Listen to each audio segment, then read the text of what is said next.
Bom dia, sexto ano. Tudo bem? Bem-vindo à aula de língua portuguesa. Vamos estudar mais um pouquinho dessa língua tão bonita?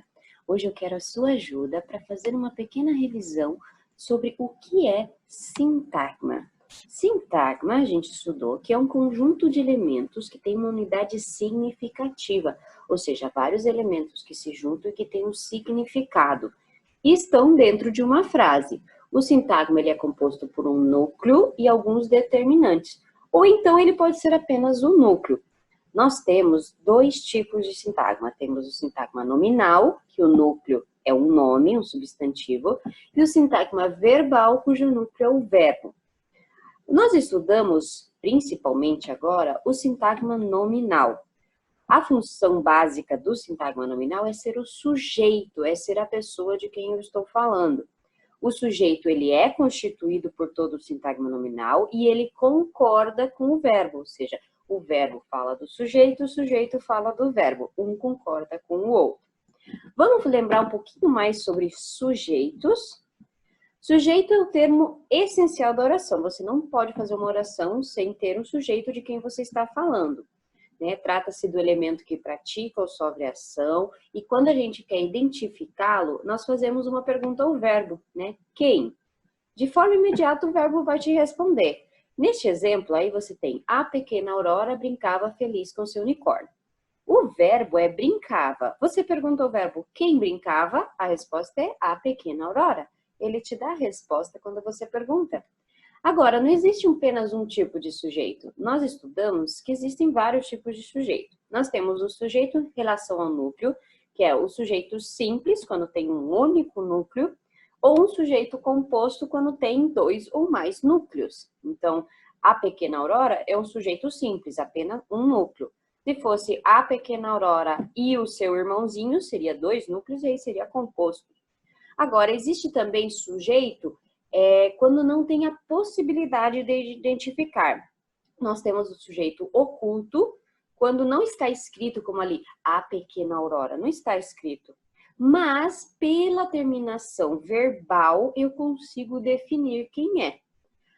Tenho também o sujeito indeterminado. Ele não está escrito na oração, mas eu consigo, geralmente, identificar que ele está conjugado na terceira pessoa do plural, então eles e elas. Em nenhum lugar da oração eu consigo determinar quem é, então eu sei que está conjugado, mas eu não sei quem é, por isso que eu chamo indeterminado. Existe alguém, mas eu não sei quem é esse alguém. E o último é o inexistente, que são os verbos impessoais. Oi, prof, eu não lembro de ter estudado isso, vamos ver? Sujeito inexistente, o que é isso? Orações sem sujeito acontecem quando o verbo é impessoal, Então, a gente usa verbos impessoais quando indicamos, por exemplo, fenômenos da natureza. Choveu. Quem que choveu? Não foi nem eu nem você, foi a chuva, um fenômeno da natureza, não tem um sujeito que fez isso. Também temos quando o verbo haver é impessoal, no sentido de existir ou acontecer. Você tem o exemplo, houve transtornos durante a viagem. Aconteceram transtornos, mas quem que fez isso? Não está determinado, simplesmente aconteceram. Os verbos fazer e haver são impessoais quando eles indicam tempo transcorrido. Então, faz 2 noites que não durmo. Estava naquele lugar havia 2 horas. Então, o tanto faz como havia está no impessoal, na terceira pessoa, e nesse caso nós dizemos que o sujeito é inexistente, não pode ser determinado, ele está impessoal. Também podemos ter os verbos fazer e haver, quando impessoais, que devem ficar sempre na terceira pessoa do singular. Agora ficou mais fácil? Então, nossos sujeitos, simples, quando tem um núcleo, composto, quando tem 2 núcleos, oculto, quando ele não está escrito, mas pelo verbo eu sei quem é, indeterminado, quando está conjugado na terceira pessoa do plural e não tem em nenhum lugar da frase como saber quem é essa pessoa. Inexistente, quando se refere a um fenômeno na natureza, ou é o verbo haver, fazer, que estão impessoais, ou seja, na terceira pessoa do singular, e eu não tenho, eles estão falando de existir ou de tempo, e não eu tenho um sujeito específico.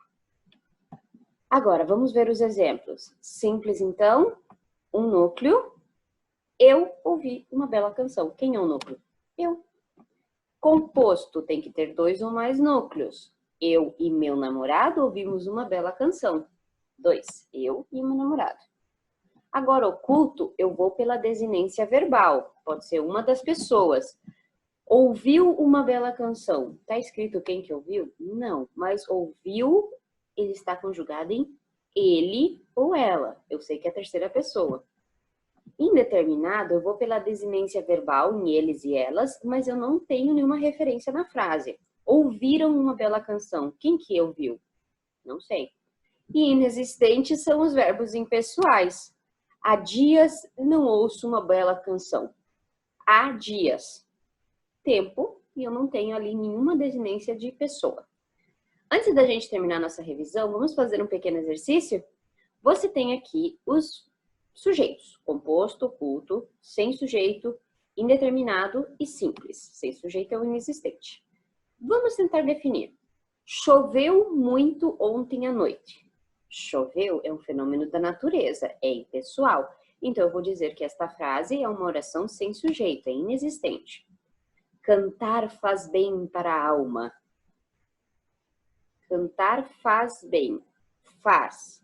O que faz bem? Cantar. Eu tenho um sujeito? Eu tenho um sujeito simples. Cantar. Esse é o meu sujeito do faz bem. As chaves e as malas da Joana já estão no carro. As chaves e as malas. 2. Então, ele é um sujeito composto. Não encontraram o culpado. Verbo encontraram. Ele, elas. Tem uma pessoa escrito? Não, está na terceira do plural. Então, ele é indeterminado. Perdi o voo. Perdi. Quem perdeu? Está escrito? Não. Mas eu sei que perdi sou eu. Então, ele é um sujeito oculto. E assim nós revisamos todos os nossos sujeitos. Até a próxima aula, sexto ano.